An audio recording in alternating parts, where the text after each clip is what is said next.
pohorelej jeden dom. Švarné dievča býva v ňom.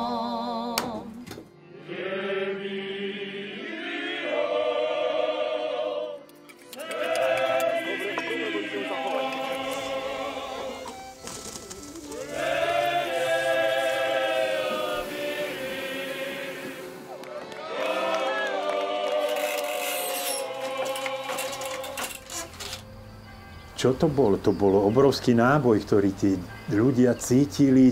Taká synergia tu bola v tom človečíku a on mal obnažené tie senzory a vnímal to a reagoval. Ja som ako pán farár. Mne sa vyspovedajú ako farárovi a možno viem viacej, ako vie ešte pán farár. Ja už poznám od koho, čo môžem čakať. Napríklad Puška, je to šikovný na kosenie. Poviem druhé meno zase, napríklad Harvan. Ten je dobre kanály kopať, ale vždy je dobre, keď ich človek pochváli za akúkoľvek robotu. Na hore oni takedy za bývalého režimu. Tu ľudia vôbec nemuseli migrovať za pracou. Naši politici, ako hovorím, sľubujú a tie regionálne rozdiely tiež sľubujú, že sa to bude vyrovnávať. Ale za tých 25 rokov sa nič neurobilo.